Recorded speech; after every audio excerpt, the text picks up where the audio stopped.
Senang sekali saya Putu Budi kembali menjumpai Bapak Ibu Saudara dalam keadaan sehat luar biasa. Hari ini saya akan sharing tentang 15 kesalahan orang tua dalam mendidik anak. Ya, jadi menunjukkan 15 kesalahan ini bukan untuk menuntut orang tua menjadi sempurna ya. Kita semua orang tua pasti pernah melakukan kesalahan. Ya, dengan mengetahui 15 kesalahan ini, kita seperti mendapatkan sebuah peta sehingga kita menjadi sadar di mana kita berada dan kita mau kemana melangkah. Kesalahan yang pernah kita lakukan mesti diperbaiki dan mungkin kesalahan yang belum terjadi bisa kita hindari ya.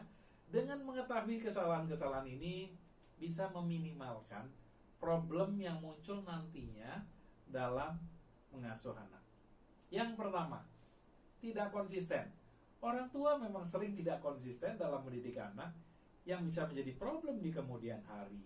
Contoh, janji kepada anak kemudian lupa untuk menepatinya. Nah, kamu minum susu dulu ya, nanti tak bikinin kue yang enak. Tidak ada realisasinya. Anak jadi bengong. Oh, kalau terjadi sekali sih oke. Kalau terjadi berkali-kali, apalagi itu suatu yang diharapkan anak ya, sehingga di benak anak ketika orang tua meminta melakukan sesuatu, dituruti nggak ya kemauan orang tua? Nanti yang dijanjiin ditepati nggak ya? Janji minggu ngajak main, tapi nggak terlaksana. Kemudian orang tua berusaha untuk membuat anak jadi lupa. Atau, udah deh sama mbak aja, kan sama juga main ke taman. Anak belajar untuk tidak percaya janji yang diucapkan orang tua. Ini bisa berakibat dahsyat. Anak menjadi kehilangan respek terhadap orang tua. Ketika hal ini terjadi lagi, dia cenderung mengabaikan ucapan orang tua. Karena dia sudah tahu dari pengalaman-pengalaman sebelumnya. Dan anak belajar, buat janji itu bukan untuk sesuatu yang harus ditepati. Jika sikap dan kebiasaan ini dibawa sampai dewasa, bayangkan apa yang akan terjadi. Ini membuat anak sulit untuk sukses karena dianggap orang tidak bisa dipercaya. Padahal salah satu kunci sukses dalam kehidupan adalah dipercaya orang. Nomor 2, orang tua menasihati tapi sering melanggar. Ya, anak nggak boleh melakukan ini, nggak boleh bentak pembantu, tapi dia sendiri melakukan. Anak harus sopan, tapi dia sendiri tidak sopan terhadap pembantu. Anak nggak boleh nonton TV, tapi dia sendiri nonton TV. Jadi anak berpikir orang tua cuma omong doang. Anak beranggapan orang tua sok ngatur, tapi nggak bisa ngatur diri sendiri. Bagi seorang anak yang lebih penting itu teladan, bukan apa yang didengar, tapi apa yang dilihat sehari-hari. Ketika anak sudah tidak respect, anak cenderung untuk mengabaikan apa yang dinasihati atau dilarang. Akhirnya yang terjadi, dia mencari figur lain selain orang tuanya. Ya kalau figur itu baik-baik, tapi kalau figurnya kepala geng. Nomor 3, orang tua sering mengungkapkan kejengkelannya kepada anak tanpa tindak lanjut. Sudah, kamu tuh rewel terus, mama gak mau ngurus kamu lagi, gak mau ngasih kamu makan. Besoknya dikasih makan. Anak belajar orang tua gak serius, sehingga lain kali cenderung untuk tidak serius menanggapi ucapan orang tuanya. Nomor 4, antara orang tua tidak sepakat dalam mendidik anak. Minta mama nggak diberi, minta papa diberi. Anak belajar, urusan ini sama papa, urusan itu sama mama. Anak bisa memanfaatkan celah-celah kelemahan di antara orang tua sendiri. Jadi kenapa tuh orang tua tidak konsisten? Orang tua mau cari jalan pintas, tidak berpikir panjang. Orang tua berpikir anak bisa dimanipulasi dengan mudah sebab anak tidak tahu apa-apa. Karena sering terlintas di bawah sadar. Yalah, kamu kan masih anak-anak ya. Orang tua punya anggapan kurang tepat dalam mendidik anak. Power itu ada di orang tua. Pokoknya nak, kamu harus turun.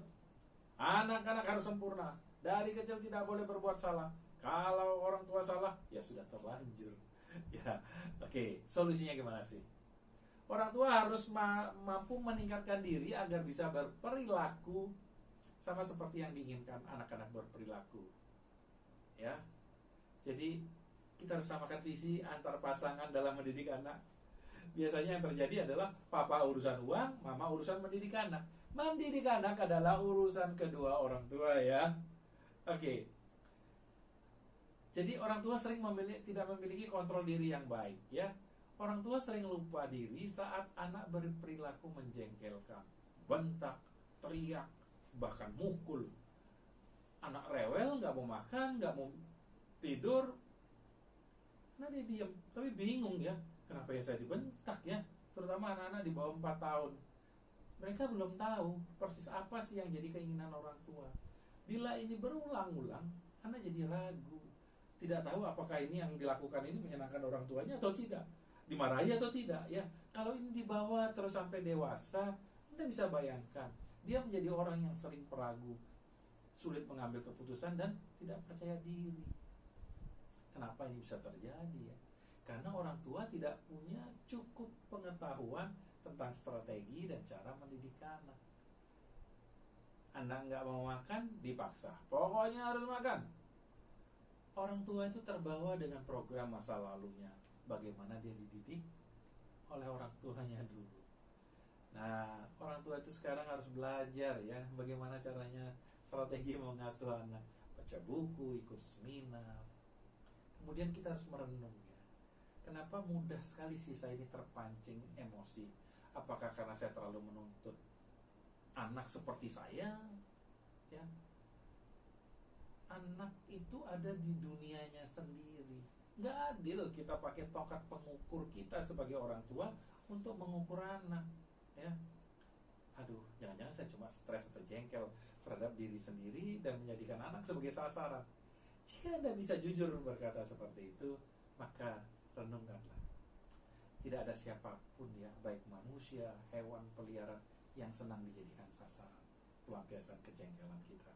Jadi jangan lakukan tersebut pada anak-anak kita dengan membuat dia rusak nantinya. Kalau kita sudah sadar, putuskan bahwa Anda tidak akan melakukan lagi hal buruk itu, karena nanti akan turun lagi kepada dia, kepada cucunya. Putuskan, cukup sampai di diri kita saja ya. Apakah kita punya persepsi yang salah ya? Persepsi salah, ya udah, kalau itu kita perbaiki ya, agar kita bisa kontrol. Anak-anak itu adalah anak-anak, mereka bertingkah seperti anak-anak. Kebanyakan memang tingkah laku kekanak-kanakan tidak menyenangkan ya. Ketika kita bisa menerima tingkah mereka, seiring berjalannya waktu, tingkah laku tersebut hilang dan menjadi dewasa. Kita sering merasa kenakalan anak yang cuma 5% itu seperti semuanya menjadi nakal gitu ya. Nah, yang ketiga, kita tidak ngerti cara marah yang benar, baik dan benar. Marah itu sebenarnya adalah salah satu bentuk ungkapan emosi yang menandakan ada satu harapan atau keinginan kita yang tidak terpenuhi atau tidak sejalan dengan yang kita inginkan. Orang tua marah kepada anak sebenarnya lebih daripada kejengkelan pada diri sendiri karena ketidakmampuannya menangani si anak.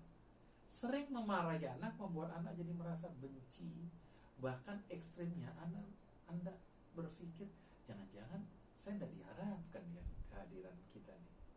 Marah kepada anak yang sebenarnya adalah membenarkan perilakunya ya. Jadi solusinya itu ya orang tua mesti tegas lah ya. Marah itu hanya pada situasi di mana etika, sopan santun, tata tertib yang kita sudah sepakati itu yang dilanggar. Pada situasi tersebut boleh deh marah, atau jika membahayakan jiwa anak. Jangan marahi anak di depan orang lain ya, karena langsung membuat harga dirinya jatuh. Jangan sekali-kali mempermalukan anak di depan umum. Kalaupun kita harus marah ya, yang penting adalah kita harus bersihkan sisa emosinya. Setelah anak itu selesai dimarahin, anak tidak bisa recovery diri sendiri. Kitalah yang harus bantu dia untuk mengatasi hal tersebut.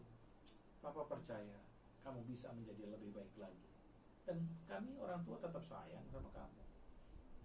Nah, kesalahan yang keempat, terlalu menuruti anak atau permisif ya. Bisa jadi ini karena sayangnya tidak pada tempatnya ya, karena kurang pengetahuan tentang cara menyayangi anak. Jadi nanti takut anak sedih jika keinginannya tidak dituruti. Kalau setiap permintaan anak dituruti secara berulang-ulang, dia tidak terbiasa dengan perasaan kecewa atau sedih. Jadi anak itu tidak berkembang untuk mengenali emosinya yang timbul ya. Sehingga dia tidak tahu cara menghadapi atau mengungkapkan ketika dia susah. Jadi susah bergaul kepada orang lain, tindakannya tidak menyenangkan, tidak kreatif. Pokoknya semuanya harus terjadi. Ya bisa jadi ya kita dulu kekurangan, sekarang balas dendam, memanjakan anak. Ya memang wajar, menyenangkan karena anak kita dulu sengsara, ya anak jangan sampai sengsara yang sama. Tapi anak jadi kurang menghargai barang ya, karena dapatnya mudah, tidak mengerti arti perjuangan untuk mendapatkan sesuatu, sulit termotivasi karena di otaknya tidak ada perjuangan. Selama ini mudah didapat. Ketika dihadapkan pada situasi sulit, anak-anak ini akan mudah patah semangat ya. Kemudian orang tua itu cenderung mau gampang aja lah, nggak mau repot. Pokoknya dibantu ya bantu aja anaknya. Tapi anak jadi tidak mandiri ya, kemampuan bertahan hidupnya jadi rendah. Dan juga sebabnya orang tua nggak mau konflik lah dengan anaknya. Pokoknya diturutin aja deh, supaya orang tua tampak baik di mata orang lain. Ya sebenarnya orang tua seperti ini sih sibuk dengan pikirannya sendiri, cara pandang orang lain terhadap dirinya. Oke, yang kelima, sering tidak bisa mengendalikan anak. Otoritas ada di tangan anak. Karena orang tua tidak tegas pada anak, awalnya keras kemudian melunak lagi. Orang tua tidak bisa ngomong tidak pada anak. Gak tega lah. Anak tahu orang tuanya bisa dipaksa untuk memenuhi keinginannya ya. Jadi kita harus sebagai orang tua harus tegas dalam bertindak. Pembinaan sikap jangka panjang ya, ini agar tidak berakibat jelek di masa depannya. Dan kita orang tua juga punya kesalahan, sering salah ya tentang sukses ya, asumsi yang salah tentang sukses. Satu, sukses itu identik dengan nilai akademis yang tinggi. Orang tua itu sering mengagung-agungkan nilai, sering memaksakan anaknya untuk mendapatkan nilai yang bagus. Mereka tidak tahu bahwa nilai itu sebenarnya suatu akibat dari rentetan sebab yang dibuat sebelumnya.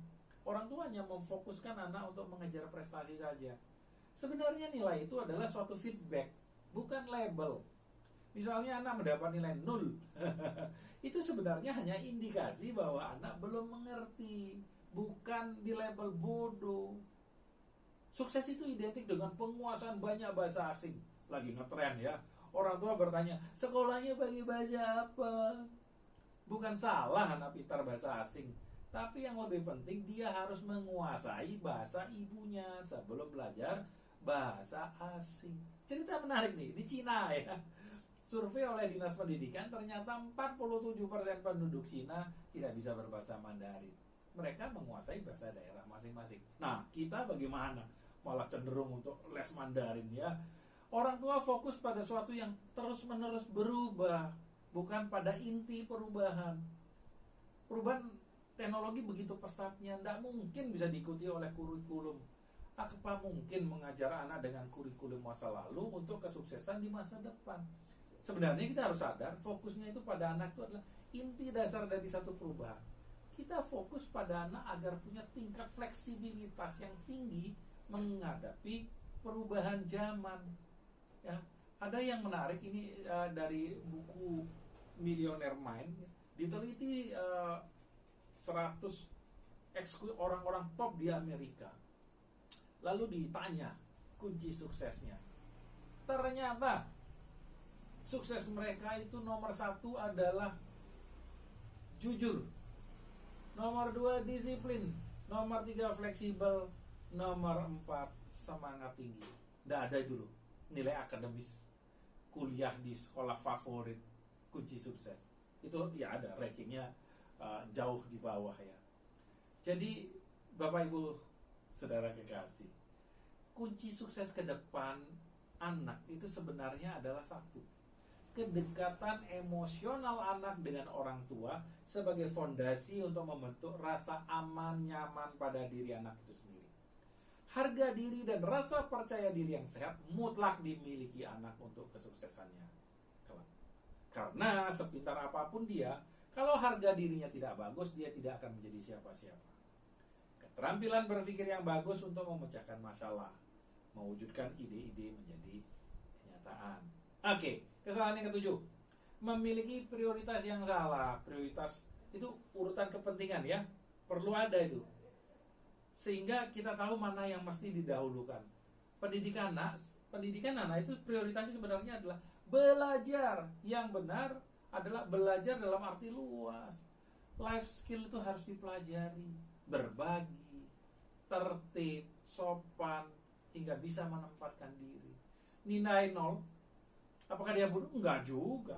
Tujuan belajar itu adalah untuk mengerti, memahami yang dia pelajari. Nilai bagus hanyalah efek samping. Karena bila hanya nilai yang jadi patokan, anak belajar karena takut dimarahi oleh orang tua dan gurunya. Ya, Bapak Ibu sekalian, dari 15 itu kita skip sampai nomor 7 saja. Dan kita akan ketemu lagi di hari berikut. Kesalahan dalam mendidik anak yang 15 ini, nomor 8 itu ada. Apa saja sih sampai nomor 15? Demikian dari saya, terima kasih. Salam sehat luar biasa.